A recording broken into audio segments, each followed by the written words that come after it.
नमस्कार, मैं प्रियंका और आप देख रहे हैं इंडिया पब्लिक खबर। मध्य प्रदेश की राजनीति एक बार फिर गर्मा गई है। वजह है कांग्रेस विधायक आरिफ मसूद का बयान, जिसमें उन्होंने साफ कहा कि वह वंदे मातरम नहीं गाएंगे। आरिफ मसूद के इस रुख ने बीजेपी को नया हमला बोलने का मौका दे दिया। खास तौर पर बीजेपी विधायक रामेश्वर शर्मा ने तो मसूद पर ऐसी तीखी टिप्पणी की है कि पूरा राजनीतिक माहौल तूफानी हो उठा है। भोपाल मध्य सीट से कांग्रेस विधायक आरिफ मसूद पहले भी वंदे मातरम को लेकर अपने बयान दे चुके हैं। हाल ही में केंद्रीय गृह मंत्री अमित शाह ने भी संसद में उन लोगों की सूची गिनाई थी जो राष्ट्रीय गीत नहीं गाते, और इस लिस्ट में सबसे प्रमुख नाम था आरिफ मसूद। शाह के इस बयान के बाद जब मीडिया ने मसूद से प्रतिक्रिया मांगी तो उन्होंने फिर दोहराया, हाँ मैं वंदे मातरम नहीं गाऊंगा, और बस यहीं से पूरी राजनीति में गर्मी बढ़ गई। आरिफ मसूद के बयान पर बीजेपी विधायक रामेश्वर शर्मा ने किसी तरह की नरमी नहीं दिखाई। वे सीधे आरोपों की बौछार पर उतर आए। उनके शब्दों ने माहौल को और ज्यादा तिक्त बना दिया। रामेश्वर शर्मा ने कहा, जब तुम्हारा मजहब वंदे मातरम गाने से रोकता है तो चुनाव के समय मंदिरों में जाकर पूजा की थाली पकड़ने में तुम्हारा मजहब आड़े क्यों नहीं आता। ये सवाल सिर्फ हमला नहीं था, एक तरह का राजनीतिक तंज भी था जो सीधे मसूद की धार्मिक निष्ठा और राजनीतिक रणनीति पर उठे सवालों की तरह लगा। रामेश्वर शर्मा ने अपने बयान को और तीखा करते हुए कहा, कहते हो कि तुम्हारे मजहब में मूर्ति पूजा मना है, ठीक है, तो वोट के लिए चुनरी क्यों ओढ़ लेते हो, देवी जागरण में क्यों चले जाते हो, चुनाव आते ही मंदिरों में घुस जाते हो, तब मजहब कहां जाता है। उनका तर्क साफ था, अगर मजहब के नाम पर राष्ट्रीय गीत का विरोध है तो फिर चुनावी मौसम में धार्मिक स्थलों पर दिखाई देने को क्या कहा जाए। यह वाद सीधा कांग्रेस की वोट राजनीति पर था। लेकिन सबसे बड़ा आरोप तब आया जब रामेश्वर शर्मा ने आरिफ मसूद की रुख को देश के बंटवारे से जोड़ दिया। उन्होंने कहा, तुम लोग मजहब से भी बेईमानी कर रहे हो, इसी स्वार्थ की वजह से ही हिंदुस्तान का विभाजन हुआ था।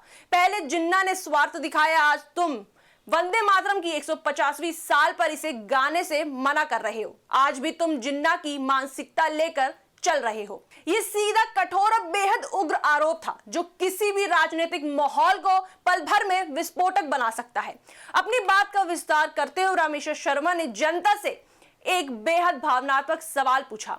अब हिंदुस्तानियों को सोचना है, जो तुम्हारा राष्ट्रगीत ना गाए, राष्ट्रगान ना गाए, भारत माता की जय तक ना बोल पाए, क्या वह भारत माता के प्रति वफादार होगा या पाकिस्तान के टुकड़ों पर पलने का काम करेगा। यह बयान सीधा सीधा लोगों की भावनाओं, देशभक्ति और पहचान को संबोधित करता है, और ऐसे बयान चुनावी राजनीति में बहुत असर छोड़ते हैं। पर आखिर कांग्रेस विधायक आरिफ मसूद क्यों नहीं गाते वंदे मातरम? दरअसल आरिफ मसूद का लंबे समय से यही स्टैंड रहा है कि उनका मजहब उन्हें वंदे मातरम गाने की अनुमति नहीं देता। उन्होंने कई बार कहा है कि वंदे मातरम में मूर्ति पूजा से जुड़े भाव हैं। उनका धर्म मूर्ति पूजा की अनुमति नहीं देता, इसलिए वे राष्ट्रगीत का सम्मान करते हुए भी इसे नहीं गाते। यानी मसूद अपनी स्थिति को धार्मिक आस्था से जोड़ते हैं, लेकिन सवाल बड़ा है, देश का गीत बनाम निजी आस्था।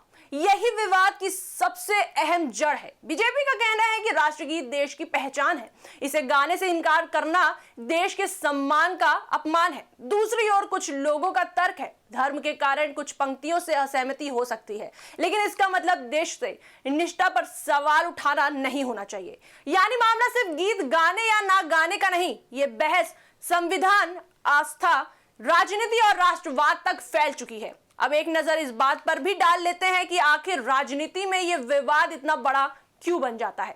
क्योंकि वंदे मातरम, भारत माता की जय और राष्ट्रगान जैसे मुद्दे चुनावी राजनीति में सबसे ज्यादा भावनात्मक असर डालते हैं।